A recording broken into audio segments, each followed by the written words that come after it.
In southern Africa, bordered by South Africa and Tanzania and the channel that bears its name, we find Mozambique.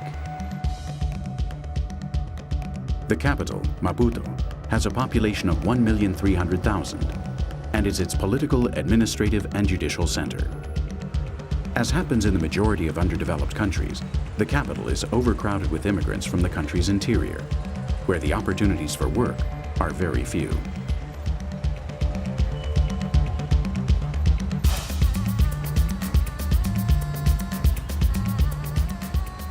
In these capitals, travelers will discover the contrast between the prosperous city of the ruling class, with better cars and houses in the best European style, and a population immersed in the most scandalous poverty.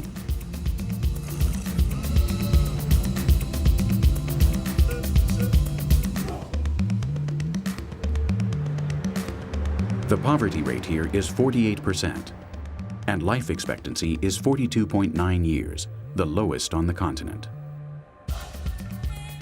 Yet these figures do not take the AIDS epidemic into account. Despite its late arrival in Mozambique, it's anticipated that the devastating effects of AIDS will cause a 10-year drop in life expectancy between 2010 and 2015. After suffering a bloody 15-year war, Mozambique is currently one of the world's 10 poorest countries. According to the latest data from the United Nations, from 1996, the population is 17 million, of which 69%, that is 12 million people, live below the absolute poverty line. And 30% live in conditions of extreme poverty. If we stop to think, we are talking about 99% of the population. Despite the fact that Mozambique has been disarming for the past 9 years and peace reigns, we cannot anticipate that the situation will improve without international intervention to aid the country's development.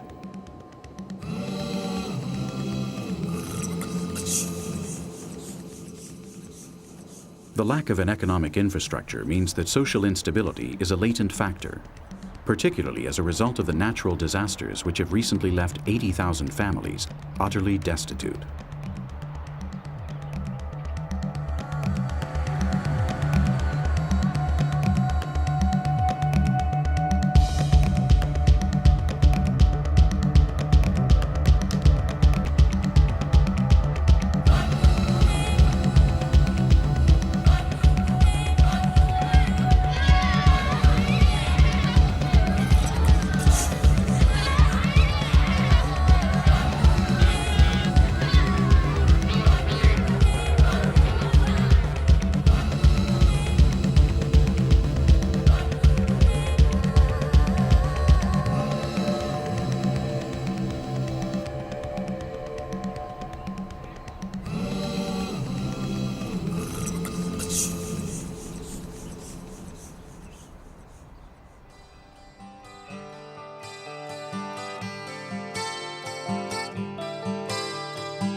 The marks of war and hunger can be seen on each of Mozambique's streets.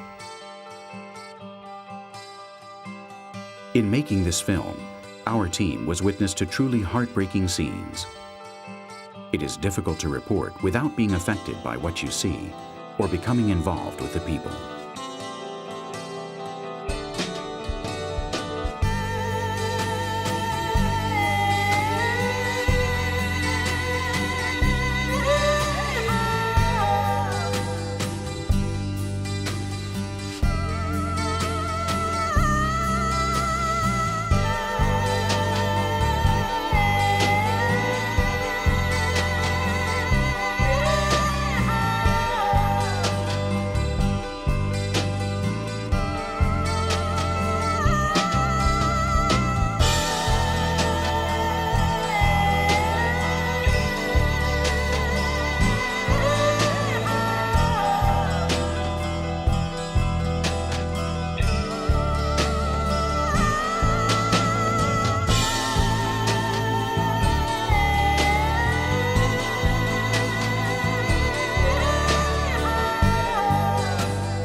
Mutilations are a constant sight in every city in the country.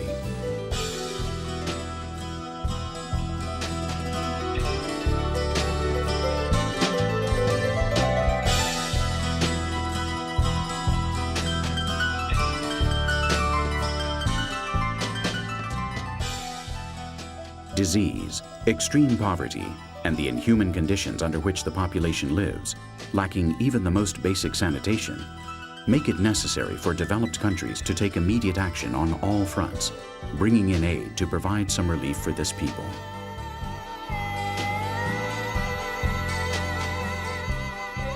This is their real responsibility.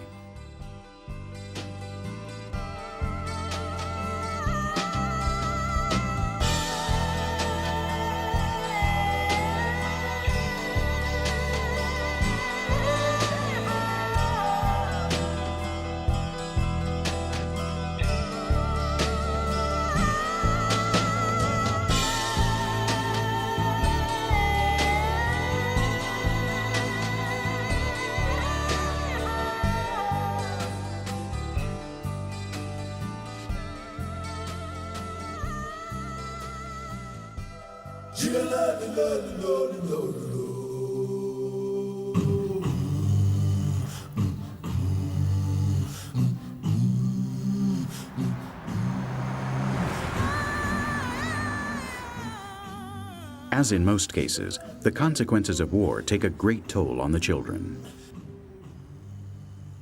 We are on a street in the center of Maputo, but we could easily be in any city in Mozambique. Abandoned, homeless, the victims of hunger and disease, these children have made the streets their home. The majority lost at least one parent in the war. The smallest were left abandoned in garbage cans or at the doors of a church. Many have already caught infectious diseases.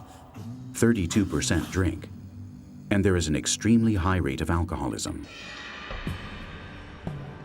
Drugs in their most rudimentary forms, gasoline and glue, rule their lives. To this we must add the control the mafias exercise over them, making them steal or sell drugs to tourists. In many cases, their wages are used to feed their habit.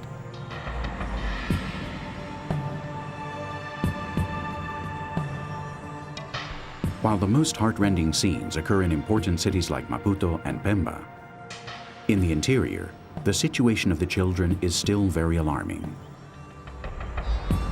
From a very young age, they must work to help support themselves in the inhuman conditions they are subjected to. Any activity will do if it helps them to survive.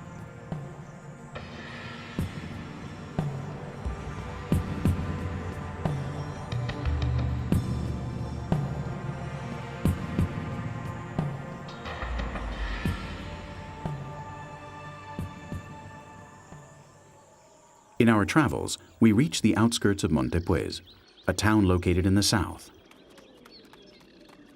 There we were able to film these scenes, for which no commentary is necessary. As is true virtually throughout Africa, the hard work is done by the women and children.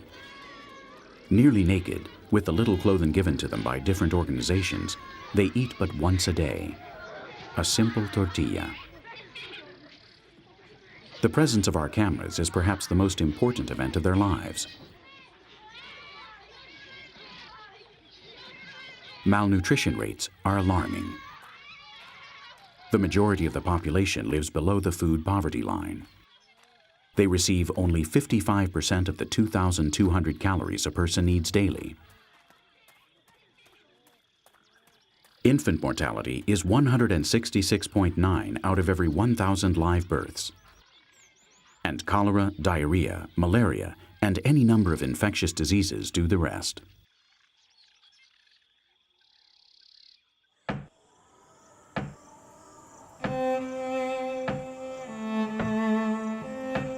The country, the streets, and the dumps are part of the impoverished life of the homeless. Nobody but a few NGOs and religious congregations comes to help them. It is not enough.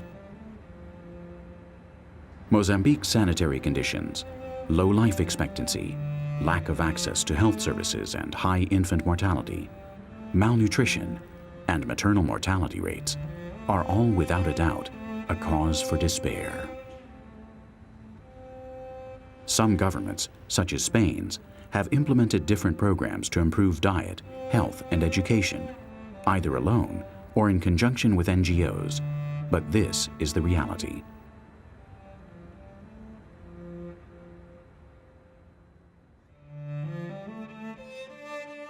The primary focus is on children, and so Medicus Mundi is carrying out different projects to improve health conditions at Marcamu Hospital in Maputo.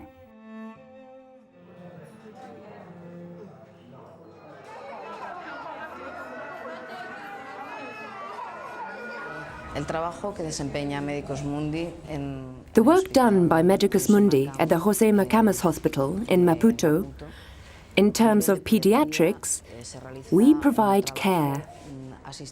That is, medical attention in the pediatrics infirmary,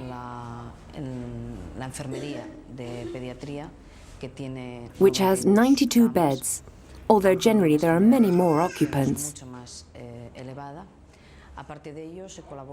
Apart from this, we work with the other doctors in the service on scientific sessions and also on organizing the service. Y asimismo en la organización del servicio.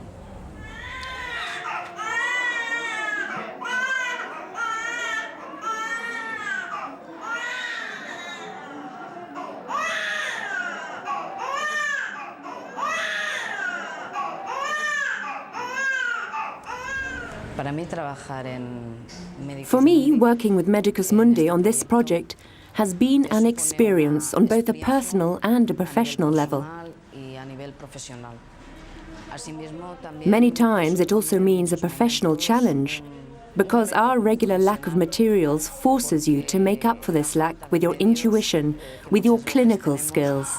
Te obliga a suplir esta falta de medios con aquello que puedes, con intuición o con la clínica. No tienes más medios que you don't have any more means other than your clinical skills to treat the sick. This is a professional challenge. Apart from this, it means working on improving the quality of medicine in this country. Or at least, that's what we're trying to do. En este país. Por lo menos eso es lo que se intenta.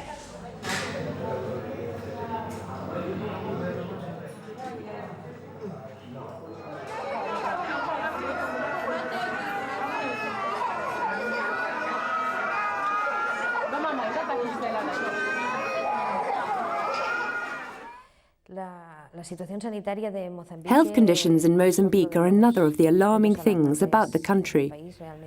Really, practically 80% of the population does not have access to health services. And of course, the recent floods and malaria and cholera epidemics don't help to solve the problem.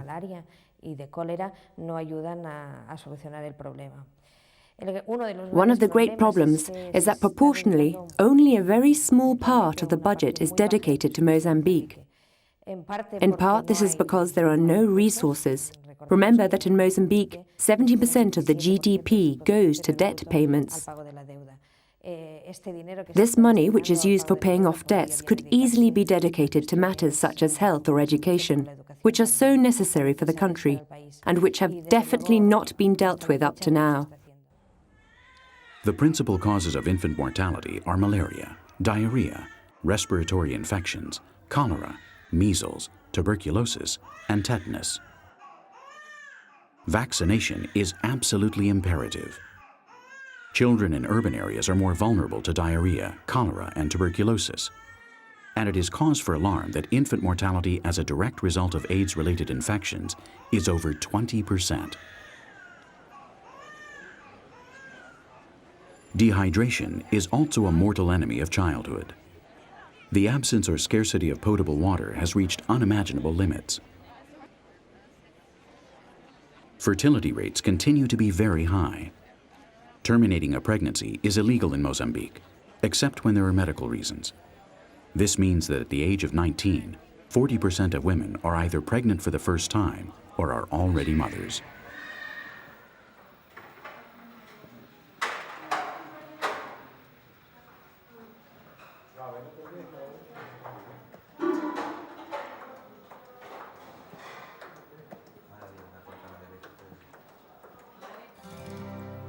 Only 61% of births are attended in urban areas, while in rural regions the figure is only 33%.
The educational system in Mozambique is truly one of the country's greatest challenges.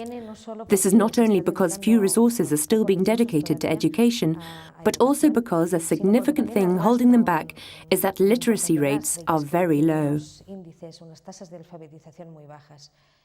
On average, Mozambique's literacy rate for men is 55% and 21% for women. While these figures are really quite low, there is a further problem, or an added challenge, which is that many languages are spoken in Mozambique. There is no one dominant language. While Portuguese is the official language of the country, it is really only the mother tongue of 6.5% of the population. Bringing consistency to the educational system, choosing the language of the majority while still respecting the languages of the minority, all of this is an added handicap to access, to giving boys and girls access to education. It is really one of the most important and highest priority challenges for Mozambique. Although many are passive, some struggle to be able to study. During the several weeks we traveled through Mozambique, we saw a growing awareness among part of the population. One of the roads leading out of poverty is education. Two clear examples speak to us of this desire, not only on the part of teachers, but also on that of students, to achieve the simple goal of learning. The conditions do not matter. What is important is going to class. Não devem pôr capulana, de princípio. Mas porque nós entendemos as nossas segunda, terceira, nós toleramos trazer capulana, mas nós não queremos, mas toleramos. Aquelas mais crescidas, nós exigimos que tragam saia na escola.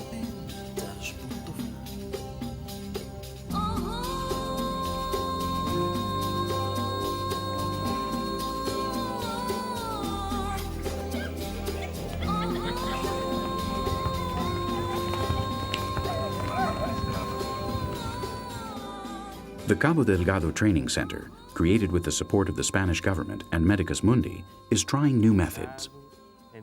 Founded in 1983, the center initially had a different structure. It was a simple building where the kids had class, but they finished the other part of their education at the secondary school. In 1994, we identified the need for a health project in Mozambique. The Ministry of Health advised the province of Cabo Delgado as one of the most needy, where there was a traditional lack of cooperation. We staked our bets on training, thinking that it is basic to the concept of development. We're going to train agents for preventative medicine, agents for curative medicine, and agents for physical medicine and rehabilitation. These future professionals will be placed in rural areas in the periphery and will form a core team with whom we will also work with here. This is where practical experience is gained. We have a small representative sample of different categories so that students can become familiar with the content, with the activities they will be carrying out in the future. We have a health centre very close by, attached to the training centre, which was recently inaugurated and which we consider an additional resource. With this experience, students will be able to train early in direct contact with actual practice, with the reality of caring for the population. When I finish the course, I hope to become a physiotherapist. I want to work in a sector that helps treat people's ailments.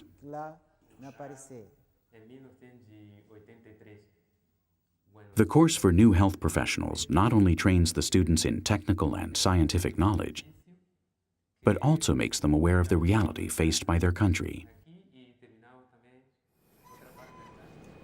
Medicine must be practiced under conditions with very little means, and so it's necessary to make use of one's true vocation. These are the basics of this new education.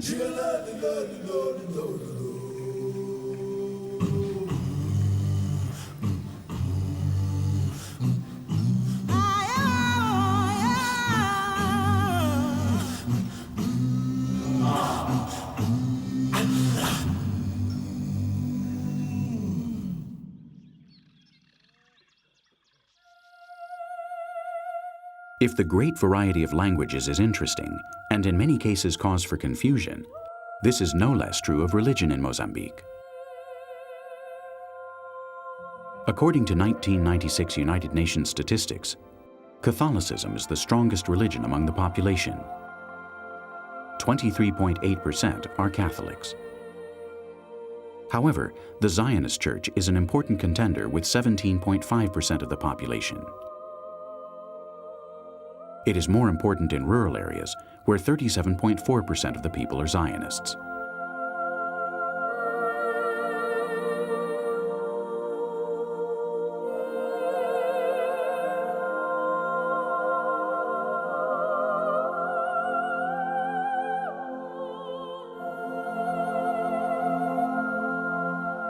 Islam is the second most powerful religious force in the country. It is deeply rooted in 17.8% of the population. Its strength lies in urban areas, where 67.3% of the people are Muslim, as opposed to 18.1% Catholic. However, in Mozambique, religious belief takes many paths, and those who do not practice any religion no doubt have a very close relationship with Santeria, or witchcraft. Chango, or Batala, and Yuyumambo are omnipresent. Witch doctors perform all sorts of rites and spells. Flags are the sign that there is a witch doctor in this house. The more flags, the greater his rank.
Some churches, such as Santa Maria de los Pobres, are a safe place for war orphans.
The sea and the world of fishing have always been a vital part of Mozambique.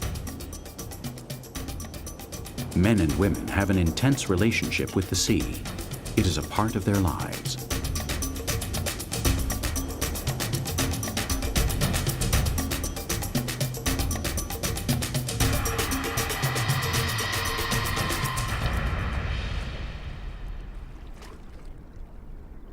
A trip along the country's coasts leaves indelible memories. The color of the water, the serene beaches, and the boisterous joy of the people are another facet of a country scourged by a multitude of evils, yet still displaying profound joy. The war also came to these waters. Despite the wealth of its seas, Mozambique is suffering the consequences of a struggle without quarter. All land and sea fauna were affected by the bombing and destruction of the period. Its fishing stocks have decreased by 37.8%, leading to still more hunger and malnutrition. Multinationals dump their chemical waste without any monitoring. There are many things which the government must do, and the lack of resources makes this very difficult.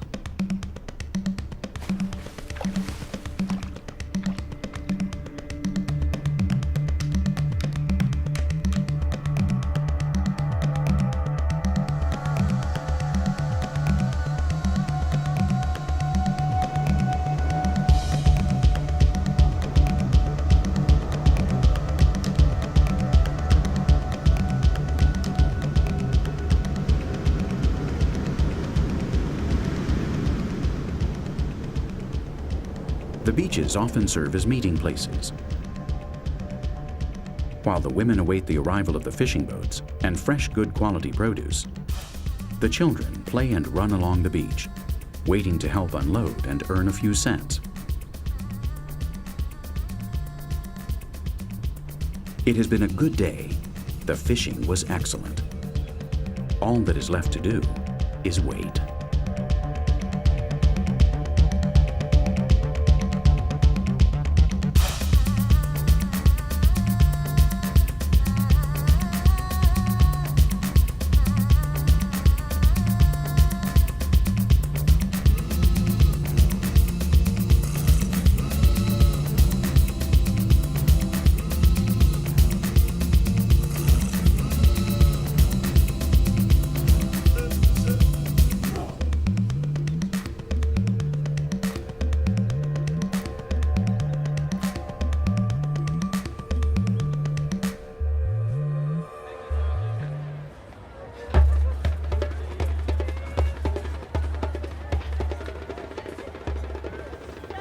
Seafood has a ready market. Any sales method will do, above all if a little ingenuity is employed.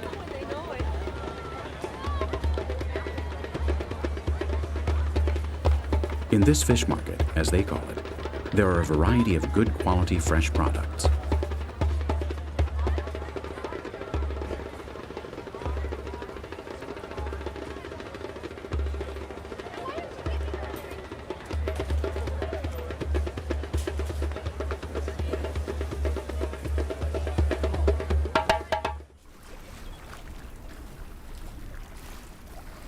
These images are part of daily life in Mozambique.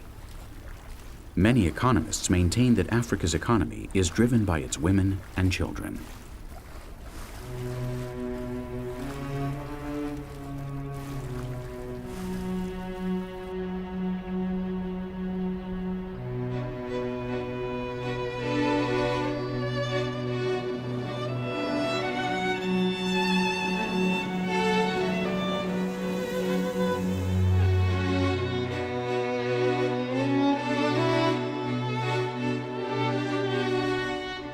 Mozambique is a country with a potential far beyond what might be imagined.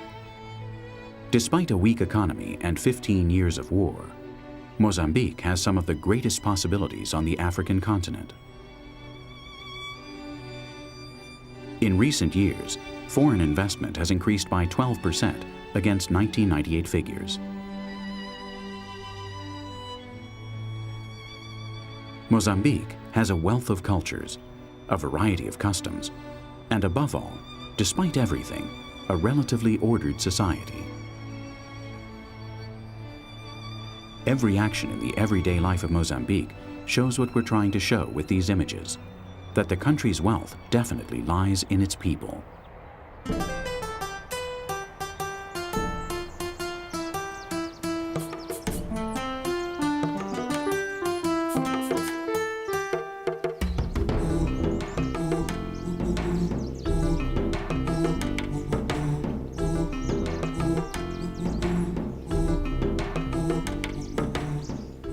Alongside lush vegetation is the neighborhood of Pemba, and we discover an original way of interweaving reeds to obtain a decent and secure home.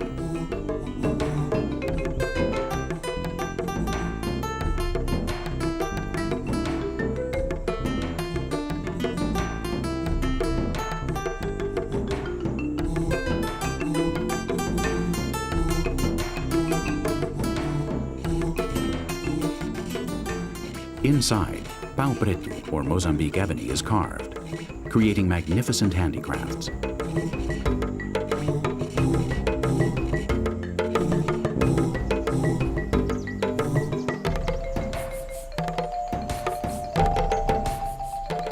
Nearby, any number of trades are employed, such as that of a tailor for both men's and women's clothing.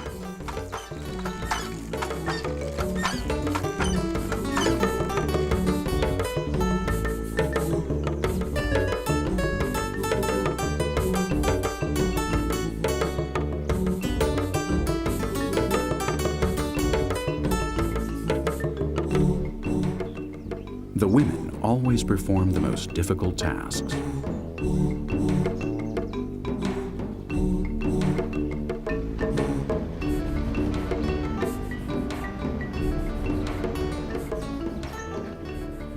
Aid arrives.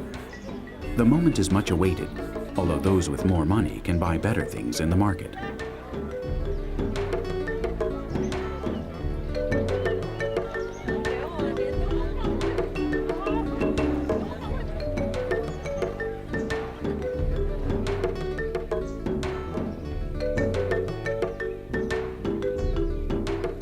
Construction workers, street sweepers,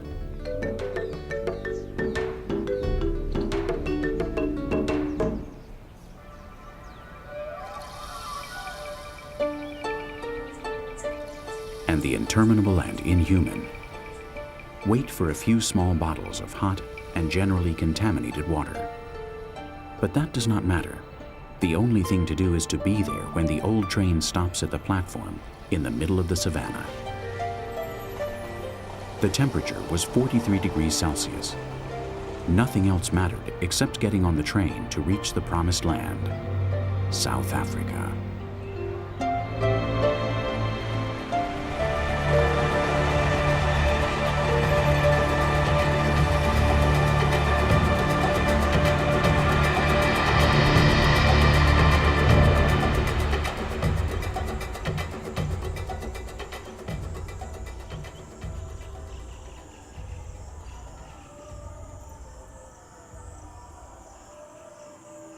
All trades are worthy.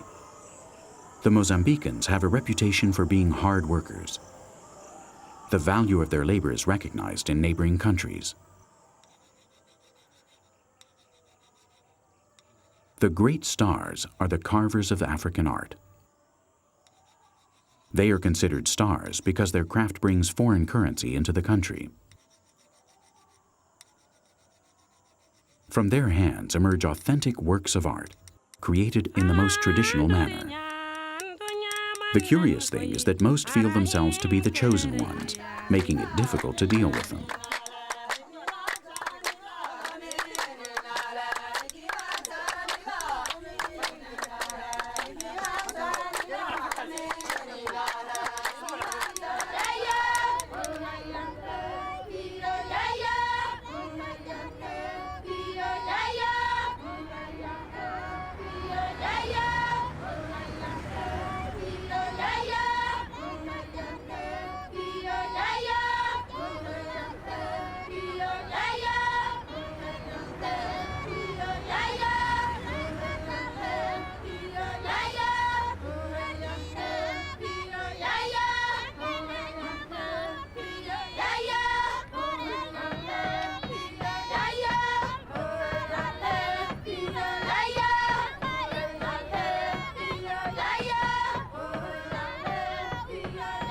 life continues for the women.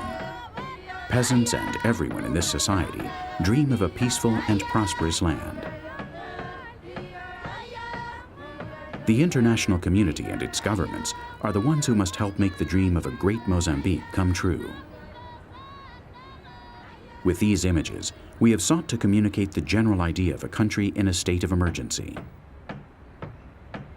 In spite of this, we know that many of the images do not show what we wanted them to. For it is also true that, as Kunti Collins said, Africa is a continent which bears on its shoulders the bronze of the earth's wealth, the darkness of a sad past, and the joy of a future promised by the West, but which never arrives. Old promises which are never fulfilled.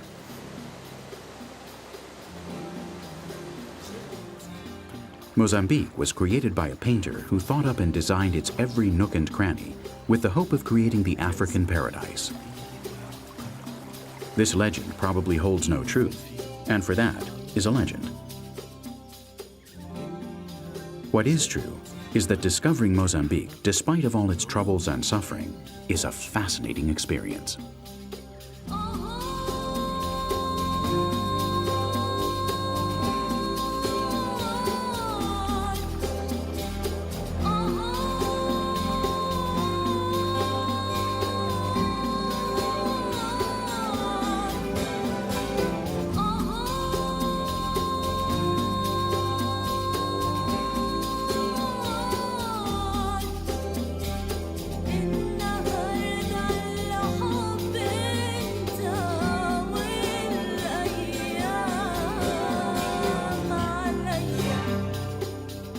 During filming, we discovered one of these lovely conjunctions. Mozambique has this privilege. It can bring together man, history, and nature.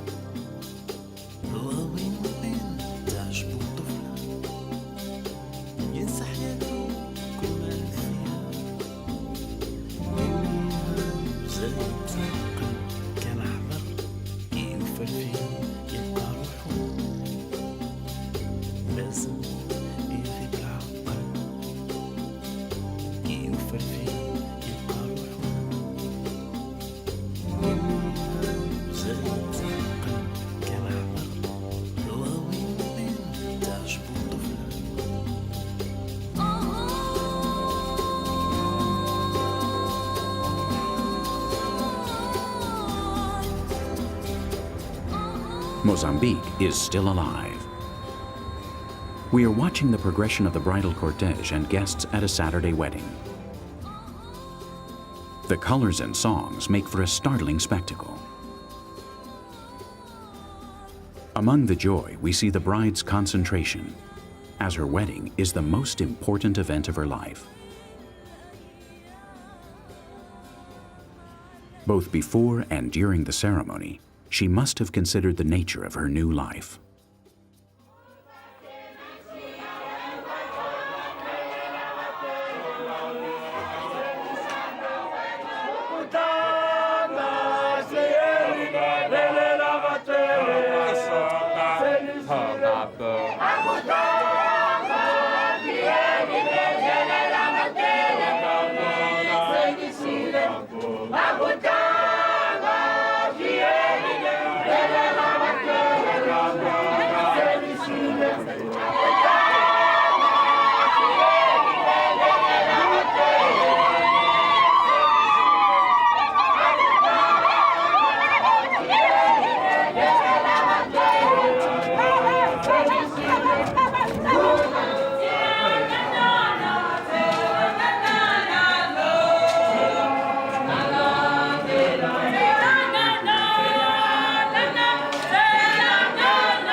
Music concentrates all the energy of a people.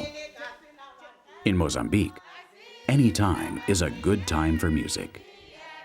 It doesn't matter where. Singing and dancing is not just entertainment, but life itself.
There is a tomorrow for Mozambique. Really, if Mozambique is capable of taking control of its own future, if it is capable of speaking to international organizations with its own voice, if the international community lightens its load, the immense burden of debt carried by Mozambique, Mozambique can and will emerge from where it is.